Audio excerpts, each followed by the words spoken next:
Somewhere outside Omaha, my chest locked up like a vice. I pulled the rig over to the shoulder, blinking hard against the pain curling up from my ribs into my jaw. I'd been telling myself it was nothing for weeks.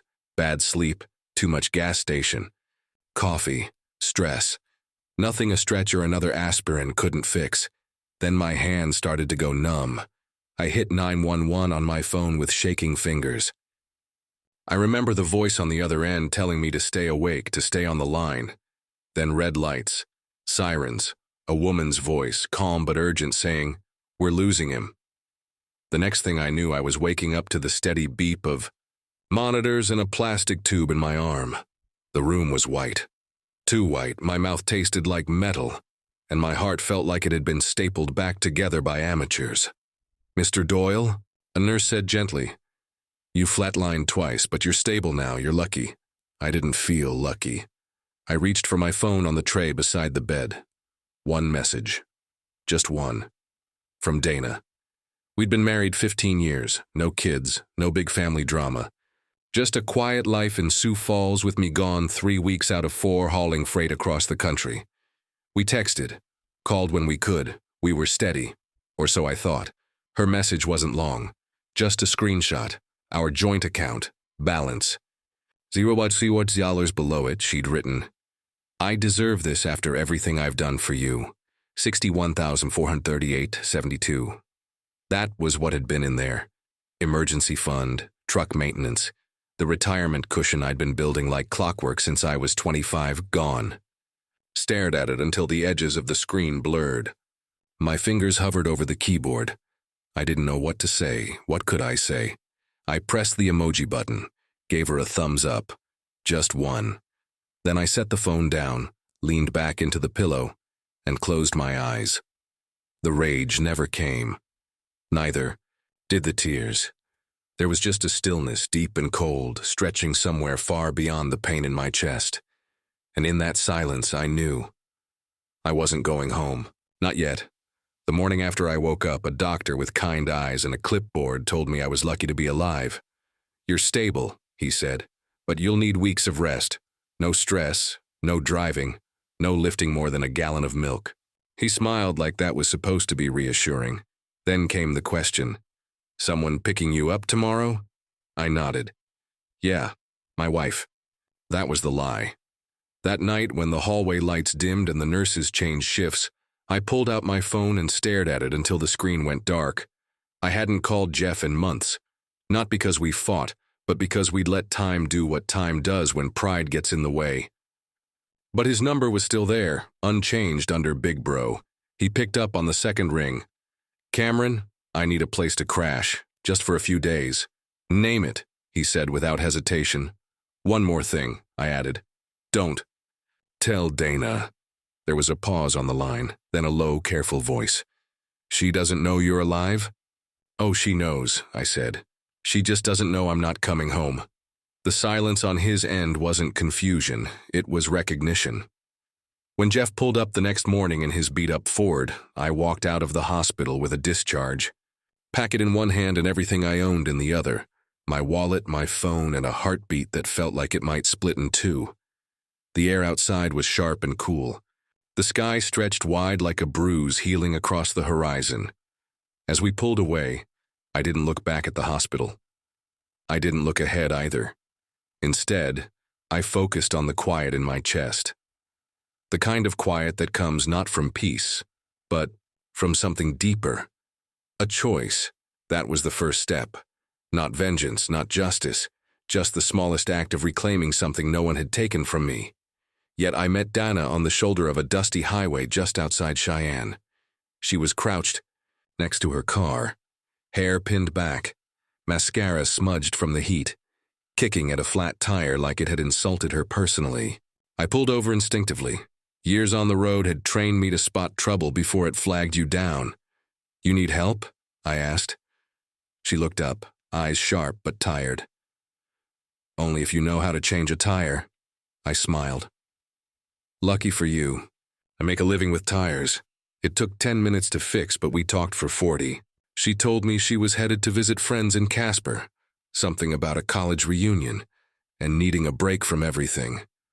I told her I was hauling grain through Wyoming, back on the road by nightfall. She laughed when I wiped my hands on an old rag and handed her the flat like it was a trophy. Before she drove off, she asked for my number. 6 months later, we were married. Back then, she used to call me her knight with a wrench. She'd wait by the window when I was coming home from a haul, already pouring coffee before I stepped through the door. She said she loved that I knew how to fix things, that I worked with my hands, that I wasn't like the guys who ghosted her texts or complained about gas prices. But time erodes admiration like wind on stone. As the years went on, that same job became a wedge between us. She didn't like the loneliness, or maybe just the silence. She'd stop picking up my calls some nights. Text replies got shorter. Conversations became logistical. Grocery lists, bill reminders, weekend plans I wasn't around to make. She'd started referring to the truck as your mistress. I used to think it was a joke, but you know what? I think Dana started resenting the very things that once made her feel safe. My predictability, my steadiness, my absence. By the time I saw it clearly, I was already staring at the wreckage. Jeff's guest room smelled like cedar and old paint. The bed creaked when I moved, and the silence at night pressed harder than any hospital monitor ever did. But it was safe, and that mattered more than comfort. Lying there, I had nothing but time and memory. The things I used to brush off suddenly came into focus like a windshield finally wiped clean. Her phone had been locked more often, not just the usual fingerprint or pattern, but full-on privacy mode. Once I reached to check the weather and saw the notification, Face ID not recognized. She snatched it back with a smile too tight to mean nothing. "Work stuff," she said, "confidential." I told myself it was normal. The wine glasses started showing up in pairs again, but I hadn't touched red in over a year. Doctor's orders even before the heart attack. One night, I found 2 drying in the sink. She claimed her friend Rachel had dropped by, but Rachel lived 2 states over and the glasses were still wet. That kind of lie, it doesn't shout, it hums, low and constant, until you feel it in your bones. Then there were the little charges on the joint account. Fancy. Lunches, online boutiques, gas stations on the other side of town. Never enough to trip alarms, but looking back, they weren't random, they were carefully spaced, like someone feeding breadcrumbs to a trail they didn't want followed. 3 nights into my stay at Jeff's, I got a message from Harold, our next-door neighbor. "Hey man, everything okay? Noticed you haven't been around. Dana's had someone over a few nights now. Thought you should know." I stared at the screen for a long time. I didn't respond. What was there to say? My chest tightened. Not the kind that sends you to the ER. Worse. The kind that settles like a slow ache behind your ribs, where anger hasn't even bloomed yet, because disbelief still owns the soil. I wasn't healing. I was unraveling. And, somewhere deep down, I knew. Dana hadn't just left me in that hospital bed. She'd been leaving for a long, long time. The bank smelled like printer toner and worn carpet, an institutional kind of stillness that hums through the air. I walked in with a pulse still stubborn and slow from recovery, but my eyes were clear. This wasn't about emotion anymore. It was about facts. At the downtown branch, far from the tellers who used to greet Dana and me by name, I asked to speak to someone in fraud. The woman who met me in her glass office wore a tight smile, the kind that softens the blow before it lands. "Mr. Doyle," she said after I explained everything. "Because this was a joint account, your wife had full legal access. But if you were unconscious at the time of withdrawal, we can open an investigation." I slid my hospital records across the desk. 2 days, flatlined twice. I wasn't aware, let alone consenting. She paused, her eyes flicking over the papers. "We'll need to submit this formally. If it escalates to criminal fraud, police will be involved." "I'm aware," I said, voice calm. "Do it anyway." Back at Jeff's, the weight of what I'd done didn't hit me. Not regret, just the cold clarity of movement. Quietly, step by step, I was reclaiming my life. Jeff called a guy he knew, an old friend named Blake, lawyer, divorce, estate, financial dispute. Said he'd seen all kinds of messy endings. We met at his office that evening. Blake was younger than I expected, but sharp. As he combed through the documents, he didn't flinch. "You refinanced the house in your name?" he asked. I nodded. "Her credit was worse, she didn't ask." Blake leaned back. "That helps, medical power of attorney. Already filed. My niece Megan helped." He gave a slow, approving nod. "Then let's talk strategy." It wasn't about revenge anymore. Not even betrayal. Dana had shown her cards. But I had mine too, and mine were legal, strategic, and methodical. While she spent stolen money on comfort, I was building something far more powerful in silence. A case, a plan, a reckoning not built on anger but precision.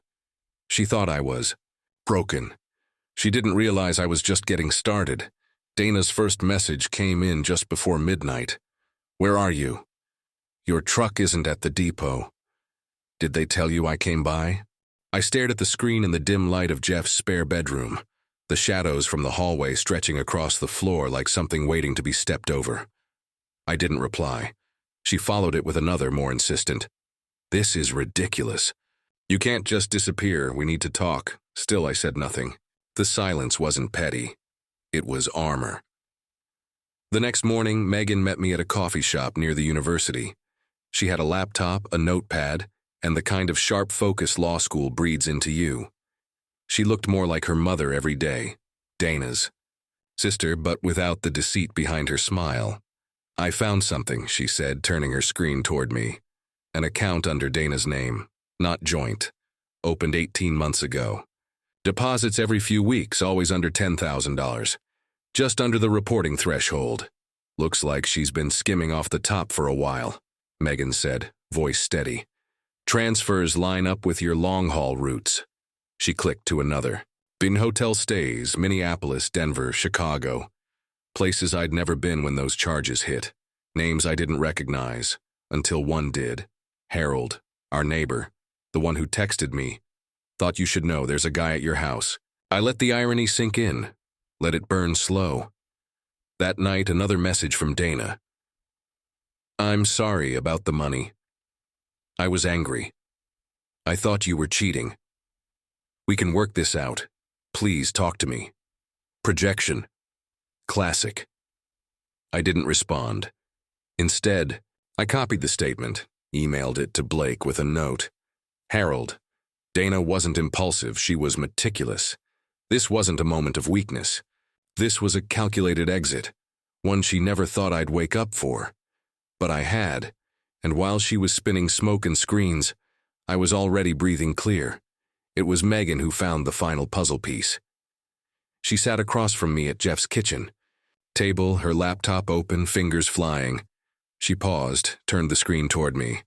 "This reservation, 3 months ago, Minneapolis, same hotel as before. Guess who booked the room?" I leaned in. A name stared back at me in bold black font. "Harold Jensen." I blinked. "Our Harold?" Megan nodded slowly. "The same one who texted you that night? Thought you should know Dana has some guy over." That was him, creating a false trail. The room was still. Jeff froze with his coffee halfway to his mouth. Then he muttered, "Son of a..."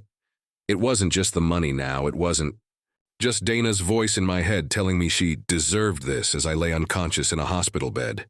It was Harold, a man who'd shaken my hand, who'd helped install our shed, who smiled across backyard fences like he hadn't been sleeping with my wife behind my back. The weight of it didn't crush me this time. It sharpened me. I forwarded everything to Blake. Screenshots, booking history, text logs.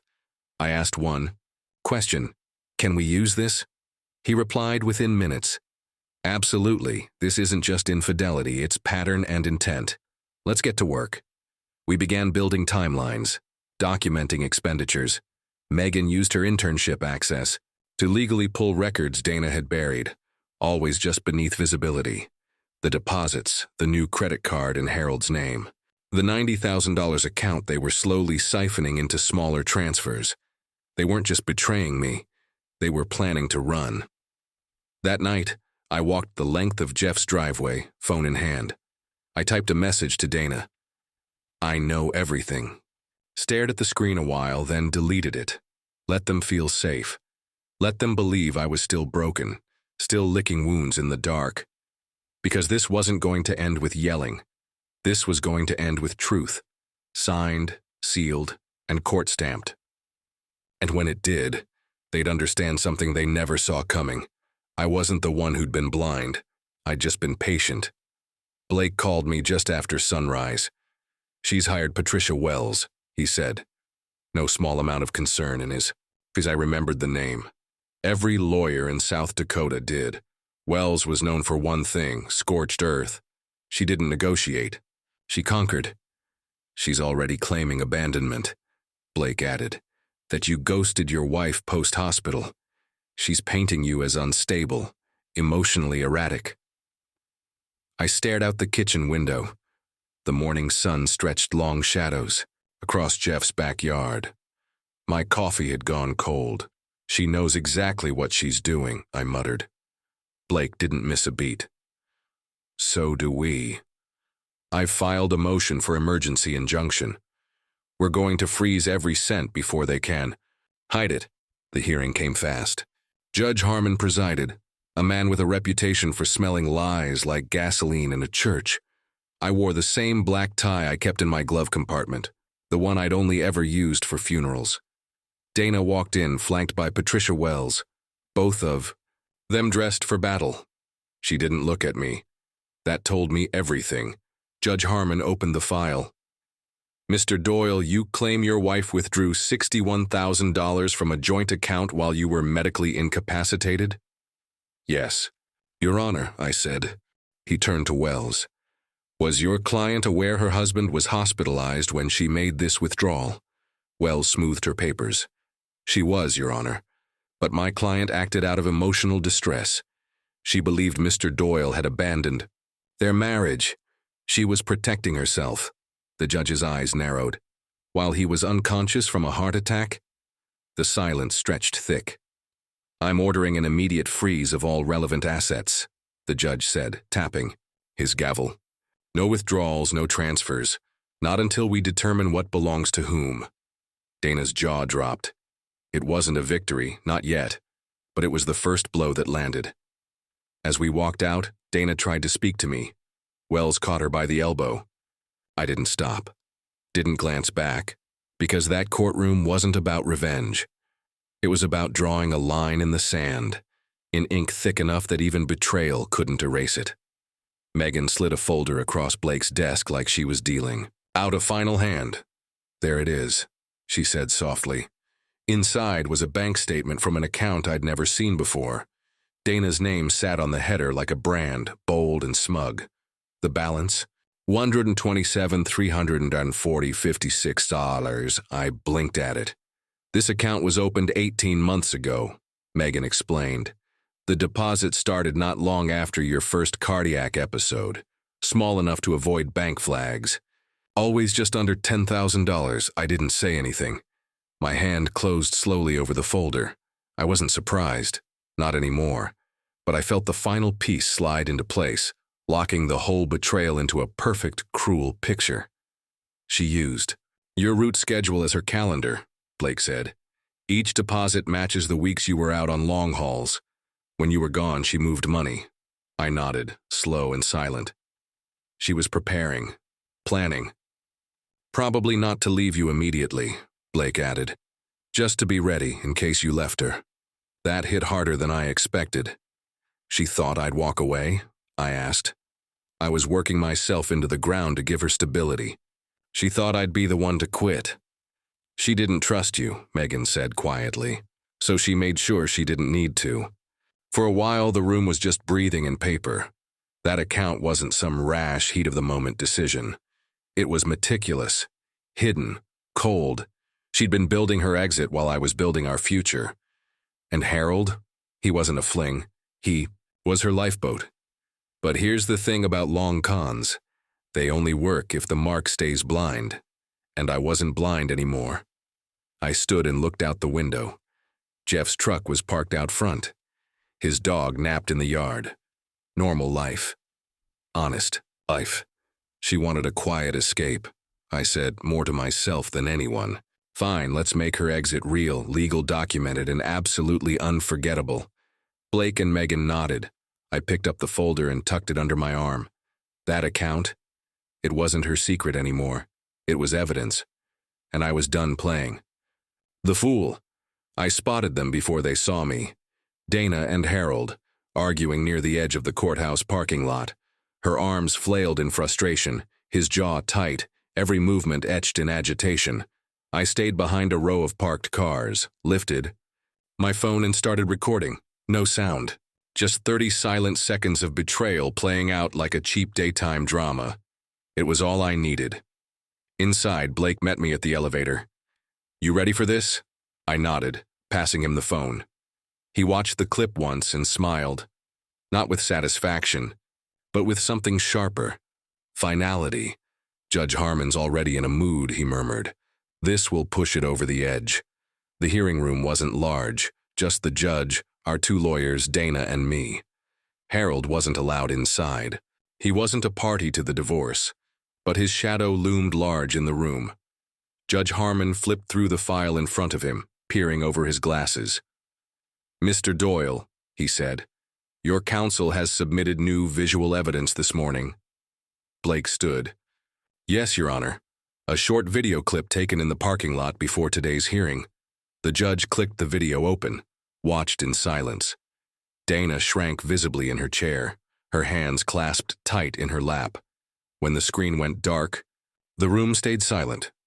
Ms. Wells, Judge Harmon said, addressing Dana's attorney, your client has previously stated under oath that she has no personal relationship with Mr. Harold Jensen.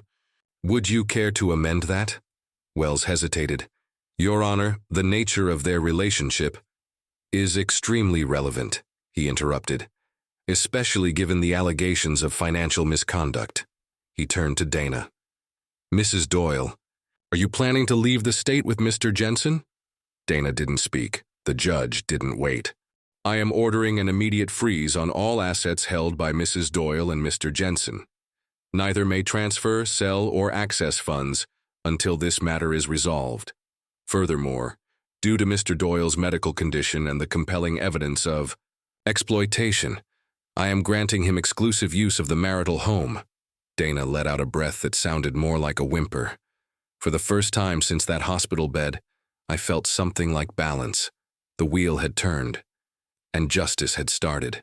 To speak, Harold vanished like a thief after a siren, no contact, no trace. Just a for sale sign yanked from his lawn overnight, and an empty driveway where his Audi used to sit. Dana was alone now. For the first time in our entire marriage, she stood without someone to shield her. And it showed.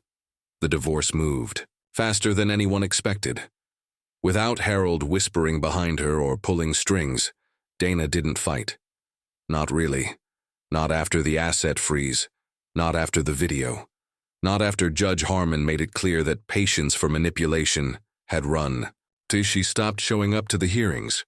Only her lawyer appeared, more tired each time. Blake handled it all. He moved through the paperwork like a surgeon. Precise, measured, quiet. When the final order came through, it felt less like a gavel and more like a door quietly closing. The house was mine. So was the truck. 80% of the remaining joint. Funds were awarded to me. Dana was left with the rest. 20% reduced further after she was ordered to cover my legal fees from her share. The hidden account? Split 50-50 on paper, but Blake negotiated that my portion would absorb court costs and restitution for medical exploitation. She walked away with barely enough to start over. No charges were filed. I didn't ask for them. This wasn't about prison. It was about truth. I never saw her in person again. All correspondence went through lawyers, no more texts, no more emojis, just silence. The last I heard, she moved to Minneapolis, a cousin's place. Starting over maybe, but I remember the last time I saw her face, outside that courthouse under that cold gray sky. It wasn't anger or bitterness I saw, it was fear, not of me, of consequence. She had orchestrated everything with the smugness of someone who believed she'd never be caught. that her secrets would stay secrets, that my silence meant surrender. But I hadn't been silent. I'd been listening. And when I finally spoke, it wasn't with shouts. It was with evidence. With law. With clarity. In the end, she didn't lose because I struck back. She lost because I stood up. The house was too quiet once the dust settled. Too clean. Too hollow. I stood in the kitchen one morning, coffee in hand, sunlight catching on the floorboards. I'd once stained myself and realized I couldn't stay. Not because of Dana. Not because of what happened inside these walls, but because the man who had lived here no longer existed. 3 weeks later, the sign went up. For sale. It sold in 5 days. I bought a smaller place just 15 minutes from Jeff's. It's nothing fancy. 2 bedrooms, a screened-in porch, and a garage just wide enough for my truck. But the first time I stepped inside, it felt like exhaling after holding my breath for years. Dispatching isn't glamorous, but it's steady. No more endless highways. No more lonely truck stops. I'm home every night. I cook now, walk the neighborhood after dinner. I'm even thinking of getting a dog. Megan graduates next spring. I paid her final semester's tuition quietly, through a scholarship fund I named after my late uncle. She cried when she found out. Said she'd spend her career helping people like me. People who get blindsided, then get back up anyway. There's dignity in that kind of promise. Sometimes people ask me if I'm still angry. About the money. About the betrayal. About Harold. But I'm not. Not anymore. The real revenge wasn't legal victories or frozen assets. It wasn't court orders or walking out with more than I lost. It was choosing peace when bitterness begged to be fed. A few nights ago, I was sorting through the last moving box, the one labeled Cameron Storage in Dana's handwriting, old tax forms, greeting cards, a watch she gave me our second Christmas. At the bottom, the wedding album. I hadn't seen it in years. I sat down on the edge of the bed, turned the pages slowly. The photographs were younger, full of light. A version of us that no longer exists. By the time I reached the last page, I wasn't sad. Just still. I didn't burn it. I didn't throw it out. I slid it back into the box, taped it shut, and marked it with a new label. Archive. Not a wound. Not anymore. Just a chapter. One I lived through. And closed.